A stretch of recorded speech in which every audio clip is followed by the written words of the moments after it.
மாண்பு உறுப்பினர் ரகுபதி வாங்க. மாண்பு பேரவைத் தலைவர் அவர்களே, தயவு செஞ்சு எங்களுக்கு எப்படி பேசணும்னு அவங்க சொல்லி தர வேண்டாம். வேண்டாம், சர்ச்சையில தவறுங்க.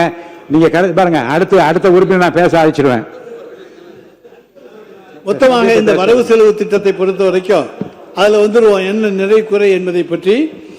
இப்ப இந்த வரவு செலவு திட்டத்தில் 2026-27 இருந்த 3,93,272 கோடி ரூபாயிலிருந்து திருத்த வரவு செலவு திட்ட மதிப்பீடுகள் 2026-27 4,05,802 கோடியாக உயர்த்தப்பட்டிருக்கிறது.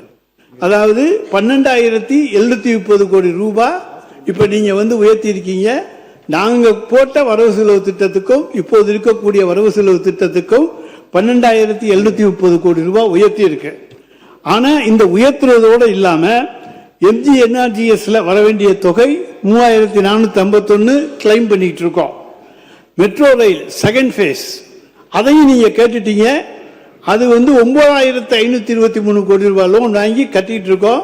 அந்த பணத்தையும் மத்திய அரசுல கேட்டிருக்கீங்க. அது ஒரு 12,974 கோடி. அப்ப ரெண்டையும் சேர்த்தோம்னா கிட்டத்தட்ட 26,000 கோடி எங்களுடைய பட்ஜெட்டை விட இப்பொழுது நீங்கள் கூடுதலாக செலவுக்கு போட்டிருக்கிறீர்கள். ஆனா சொல்றது நாங்க செலவு குறைச்சலா பண்றோம், நாங்க செலவை குறைத்திருக்கின்றோம். ஆனா இங்க 26,000 கோடி ரூபாய் உங்கள் பட்ஜெட் மூலமாக கூடுதலாக செலவு செய்யப்பட்டிருக்கிறது என்பதை இந்த கவனத்துக்கு கொண்டு வர கடமைப்பட்டிருக்கேன். 200 யூனிட் மின்சாரம் இதெல்லாம் சொன்னா நீங்க கோவிச்சுக்கிட்டுருவீங்க. யாரும் இங்க கிடைக்கல. 3 லட்சம் பேர் மனு கொடுத்திருக்கிறதாக செய்தி வந்திருக்கு. பலர் இன்றைக்கு காத்துக்கிட்டு இருக்காங்க. யாரும் கிடைக்கல. இன்னைக்கு மகளிர் உரிமை தொகை அதுவும் கிடைக்கல. ஆனால் எங்கே இருக்கிறார் எங்களுடைய தலைவர் என்று கேட்டவர்களுக்கு சொல்லுகிறோம், மகளிர் உரிமை தொகை வாங்குகிற ஒவ்வொருவருடைய உள்ளத்திலும் இருக்கிறார். புதுமை பெண் திட்டம், தமிழ் புதல்வன் திட்டம் இவற்றிலே பயனடைந்திருக்கின்ற பயனாளிகளுடைய உள்ளத்திலே இருக்கின்றார். அதை போல இன்றைக்கு பேருந்திலே, அரசு நகர பேருந்திலே பயணம் செய்பவர்களுடைய விடியல் பயணத்திலே அவர் இருக்கின்றார்.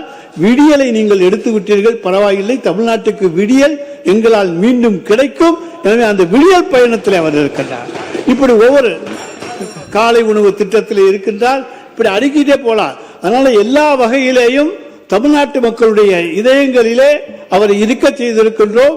ஆனா ஓட்டு போற அந்த நேரத்தில் மட்டும்தான் சின்ன குழந்தைங்க போய் அங்க போய் குறுக்கால புகுந்து அவங்களுக்கு எந்த திட்டமும் தெரியல.